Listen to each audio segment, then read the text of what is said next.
আসসালামু আলাইকুম ভিউয়ার্স, সবাই কেমন আছেন? আশা করি ভালো আছেন। তো যাই হোক, আজকে আমি আপনাদের জন্য নতুন একটি রেসিপি নিয়ে হাজির হয়েছি। খুব কম সময়ে যেভাবে এরকম ঝরঝরে পোলাও রান্না করতে পারবেন।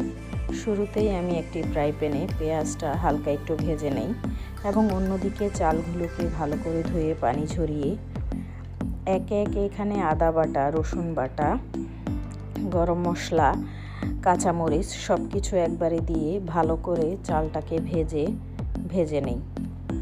চালটা যখন ভাজতে ভাজতে একটু ঝরঝরা হয়ে আসবে, তখন অন্যদিকে ফুটানো গরম পানি পরিমাপ মতো নিয়ে আমি এখানে যোগ করে দেই। তারপর এটাকে একটু নেড়ে চেড়ে ঢেকে দেই। তো মূলত 5 থেকে 10 মিনিটের মধ্যেই পানিটা টেনে গিয়ে পোলাওটা একদম ঝরঝরে হয়ে যাবে। তো আপনারাও চাইলে এভাবে খুব কম সময়ে পোলাও রান্না করতে পারবেন। তো দেখুন ভিউয়ার্স, এই যে পানিটা একদম টেনে গিয়েছে। এটাকে একটু নাড়লেই বোঝা যাবে যে কী রকম হয়েছে। তো দেখতে পাচ্ছেন ভিউয়ার্স, পোলাওটা কতটা সুন্দর ঝরঝরে হয়েছে। তো যাই হোক, আমার ভিডিওটি যদি আপনাদের ভালো লেগে থাকে তাহলে অবশ্যই আমার পেজটিতে ফলো দিয়ে এবং ভিডিওতে একটি কমেন্ট করতে ভুলবেন না।